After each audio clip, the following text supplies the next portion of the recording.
Good morning, student. Today we see the next concept of Introduction to Bookkeeping and Accountancy, Basic Accounting Terms. Today we see the next concept, that is assets, liabilities and net worth. We see step by step. Assets. Any physical thing or right owned that has a monetary value is called as an asset.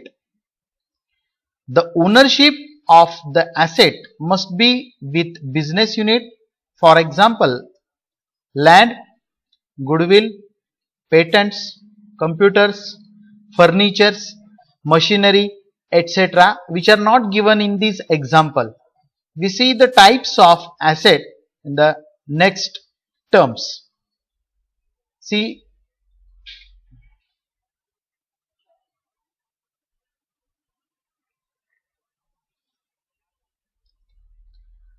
fixed asset or non-current asset. The asset which give long-term benefit to the business are known as fixed asset.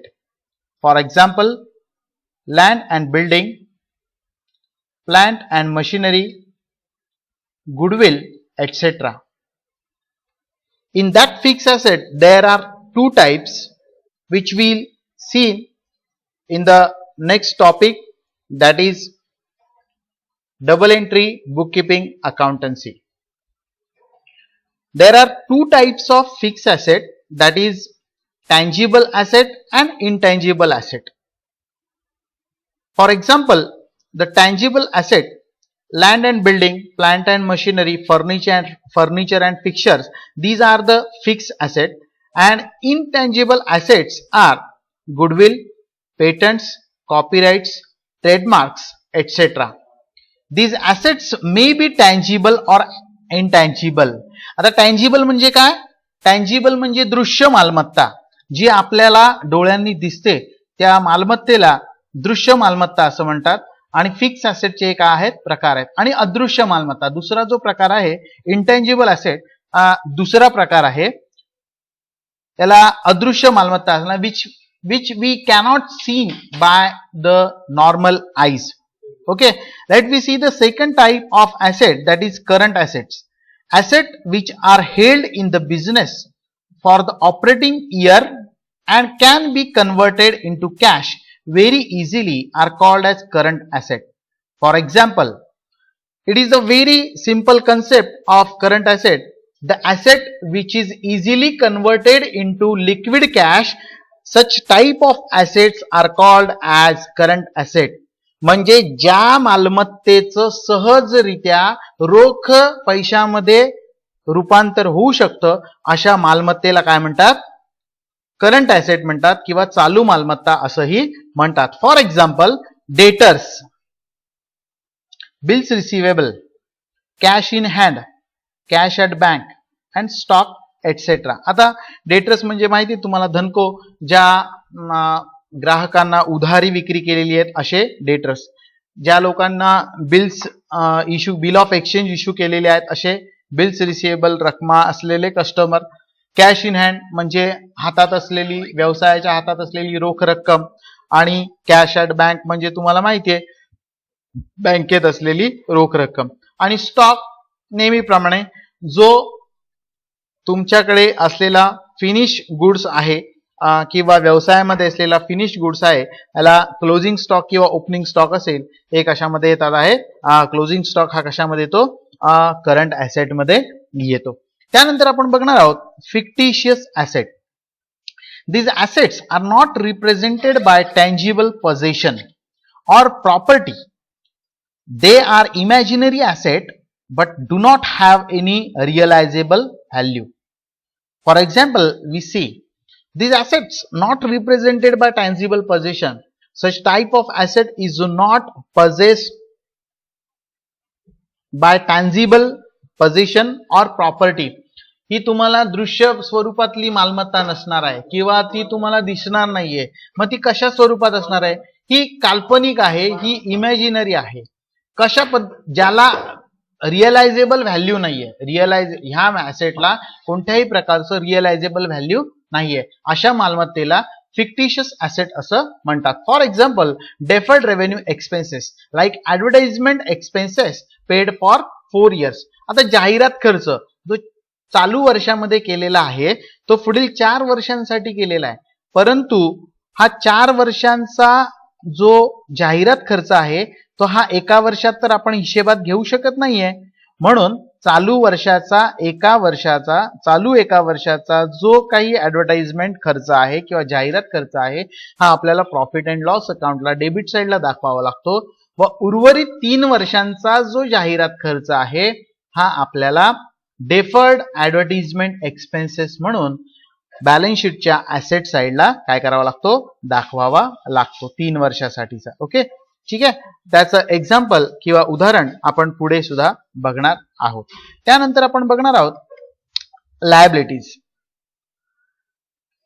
आता liability म्हणजे काय बघूया आपण.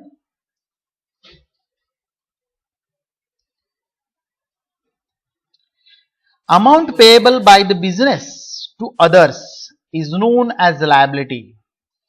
व्यवसायाने दुसऱ्यांना जर का रक्कम देणे लागत असेल तर त्याला व्यवसायाची काय म्हणतात, लायबिलिटी म्हणतात, किंवा मराठीमध्ये त्याला आपण देणी असं म्हणतो. It is a debt or amount due from the business to others. ही रक्कम कशी आहे, जी एक प्रकारचं छोट्या प्रकारातलं किंवा मोठ्या प्रकारातलं कर्जाऊ रक्कम असेल किंवा व्यवसाय दुसऱ्या कोणाला तरी काय करतो, देणं लागतो, ज्याच्यापासून व्यवसायाने काय घेतलेलं आहे, बेनिफिट घेतलेला आहे. Once again we see the further meaning for the liability. It is a debt or amount due from the business to others for the benefit received by the business unit. For example, loan taken, creditors, bank overdraft, outstanding expenses, etc. म्हणजेच कर्ज घेतलेले असेल व्यवसायाने, आपण व्यवसायाने कोणाकडनं तरी उधारी माल घेतलेला असेल तर असे क्रेडिटर्स असतील, ज्याला ऋणको म्हणतो आपण. बँकेकडून ओव्हरड्राफ्ट फॅसिलिटी घेतलेली असेल तर ती. आउटस्टँडिंग एक्सपेन्सेस जे खर्च इन्कर झालेले आहेत, म्हणजे झालेले आहेत म्हणजे प्रत्यक्ष ते खर्च आपल्याला या वर्षामध्ये झालेले आहेत परंतु त्याची रक्कम अद्याप आपण दिलेली नाही, असे सर्व प्रकारचे आउटस्टँडिंग एक्सपेन्सेस, हे या सर्वांना काय आपण म्हणतो, लायबिलिटी असं म्हणतो. Once again we see the amount payable by the business to others is known as liability. Let we see the types of liabilities. There are 2 types of liabilities, that is fixed asset and fixed liabilities and current liabilities. Fix म्हणजे काय, स्थिर देणी, आणि current liability म्हणजे काय, चालू देणी. बघूया आपण step by step. Fix liability म्हणजे काय. One of the major source of fund in the business is called as fixed liability and it forms the capital of the business. It may be in the form of capital, secured loans, long-term loans from bank and from financial institution. व्यवसायामध्ये असणारा सर्वात मोठा भांडवलाचा स्रोत किंवा रोख रकमेचा जो स्रोत आहे हाला फिक्स लायबिलिटी असं म्हणतात किंवा स्थिर देणी असं म्हणतात. पुढे बघूया आपण. हे भांडवलाच्या स्वरूपात असू शकतात, सुरक्षित कर्जाच्या स्वरूपात असू शकतात, दीर्घ काळाची जी लोन आहेत त्या स्वरूपात असतात, किंवा वित्तीय संस्था किंवा बँकांकडून घेतलेलं कर्ज या स्वरूपात फिक्स लायबिलिटी रक्कम असू शकते. त्यानंतर आपण बघणार आहोत करंट लायबिलिटीज, ज्याला चालू देणी असं म्हणतात. Short term liabilities payable within a year are called as current liabilities. बघा, fix liability incur for the long term benefit of the business, but current liabilities are for short term liabilities payable within a year.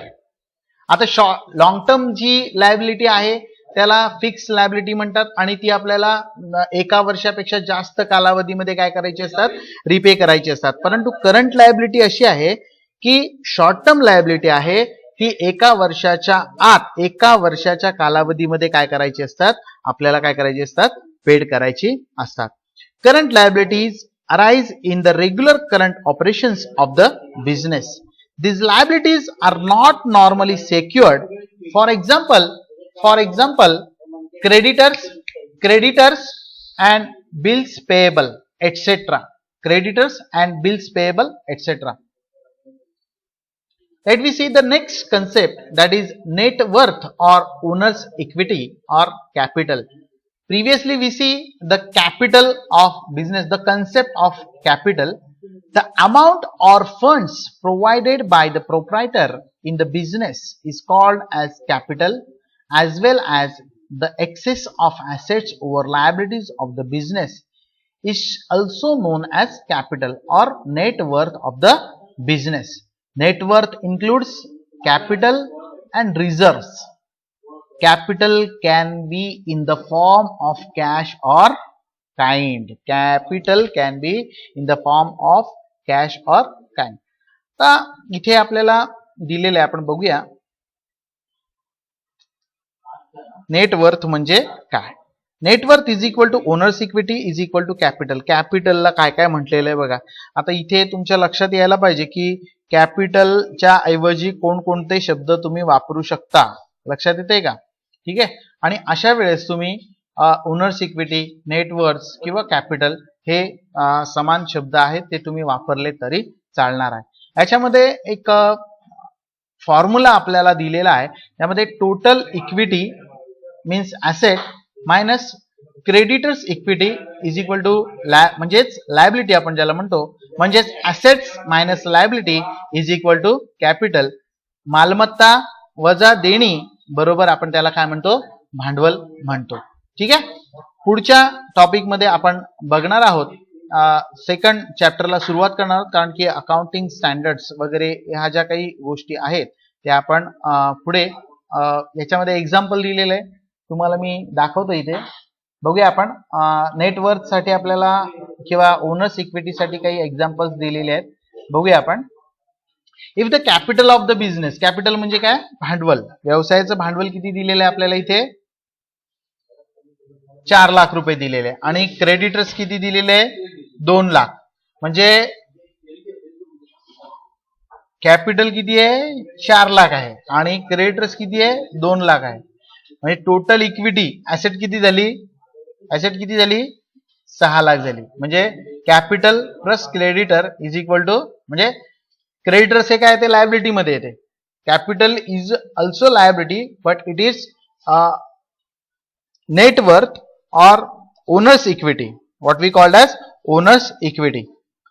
We see the next example for that.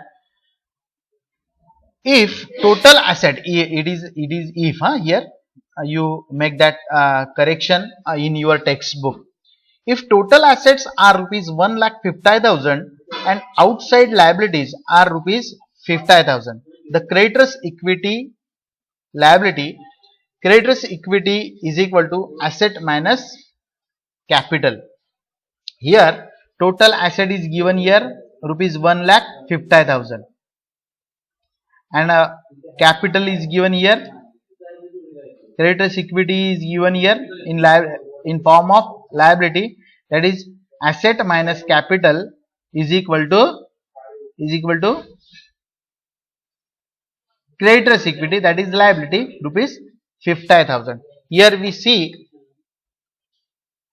here we get the answer, that is how we know the creditors equity.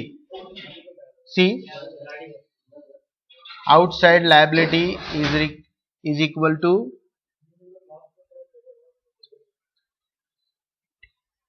we have to find out the creditors or other liability. The amount of asset and liabilities are given here. There are 3 forms out of that. Let me see, I will give you deeply over here. Let me see the example and then I will give you the equation for that. If total assets of the business are rupees 5 lakh and outside liabilities are rupees 2 lakhs, outside liability is equal to 2 lakhs, the owner's equity is equal to how much? Asset minus liability is equal to 3 lakhs. आता इथे बघा 5 लाख रुपये काय आहे? Asset दिलेली आहे तुम्हाला आणि ओनर्स इक्विटी आउटसाइड लायबिलिटी काय दिलेली आहे? 2 लाख दिलेली आहे. आउटसाइड लायबिलिटी किती दिली आहे? 2 लाख. आता इथे काय झालेली आहे? प्रिंटिंग मिस्टेक झालेली आहे. इथे काय झालेली आहे? प्रिंटिंग. इथे तुम्हाला आउटसाइड लायबिलिटी काय करायची? शोधायची आणि क्रेडिटर्स इक्विटी तुम्हाला मी दाखवतो, इथे दुरुस्त करून देतो, तुम्ही ते करून घ्यायचे आहे. ठीक आहे.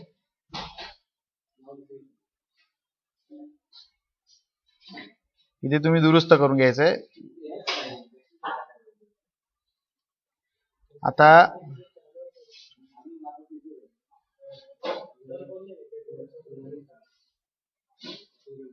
हा क्रेडिटर्स इक्विटी बरोबर आहे. क्रेडिटर्स इक्विटी म्हटलेले, ओनर्स इक्विटी नाही म्हटलं. ओनर्स इक्विटी म्हणजे काय आहे? कॅपिटल आहे. ठीक आहे. You have to find out the owners equity. आता क्रेडिटर्स इक्विटी म्हणजे काय? लायबिलिटी आहे. Outside liability 50,000. क्रेडिटर्स इक्विटी तुम्हाला काय करायची आहे? शोधायची आहे. ठीक आहे. त्यामुळे there R 3 formulas form out of that. The main formula is that of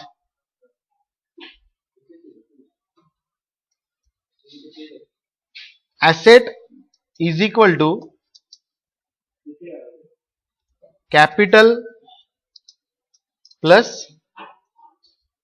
other liability.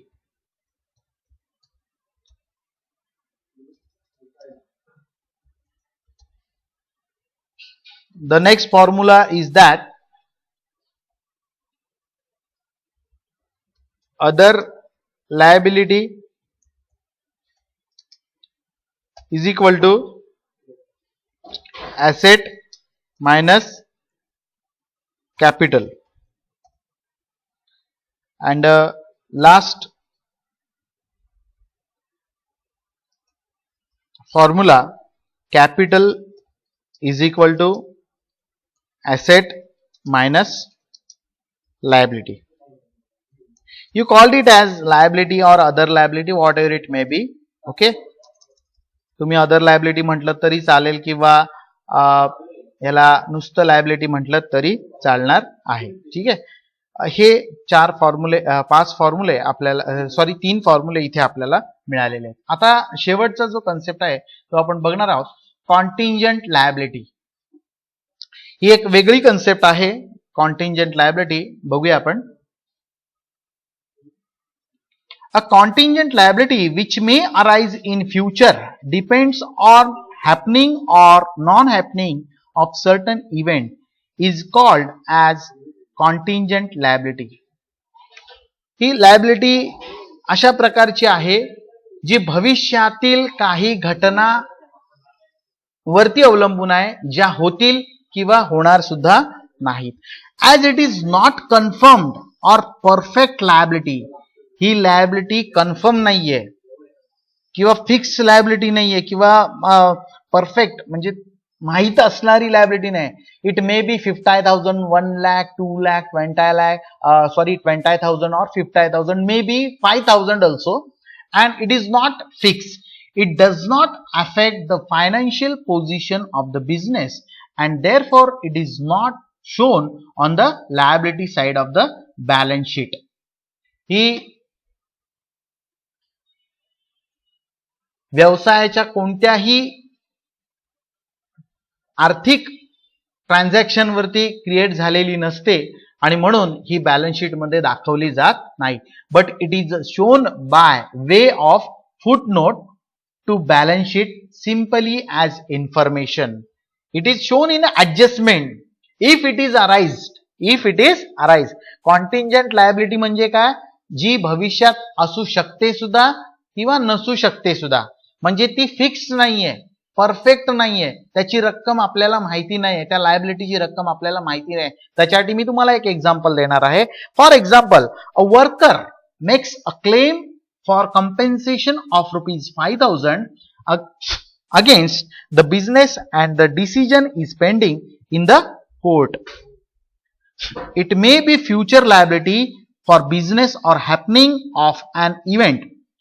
Court verdict, न्यायालयाच्या आदेशावरती ही लायबिलिटी काय असणार आहे, अवलंबून असणार आहे. फॉर एक्झाम्पल, एखाद्या कंपनीमध्ये कर्मचारी काम करत असताना जर का त्याचा मशीनमध्ये हात जाऊन जर का अपघात झाला आणि कंपनीने त्याला कोणत्याही प्रकारची नुकसान भरपाई दिली नाही आणि अशी व्यक्ती जर का कोर्टामध्ये गेली, असा कर्मचारी जर का कोर्टामध्ये गेला आणि त्यासाठी न्यायप्रविष्ट बाब झालेली असेल, तर मे बी त्याच्यासाठी प्रोव्हिजन करून ठेवली जाते.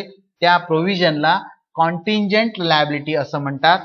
मे बी हा खर्च कर्मचाऱ्याला द्यावा सुद्धा लागू शकतो किंवा द्यावा नाही सुद्धा लागू शकत. म्हणजेच हा जो निर्णय आहे हा कोर्टाच्या आदेशावरती अवलंबून असतो. म्हणून अशा प्रकारच्या लायबिलिटीला कॉन्टिंजेंट लायबिलिटी असं म्हणतात. In next lecture we see the second chapter, that is double entry accounting system. Thank you.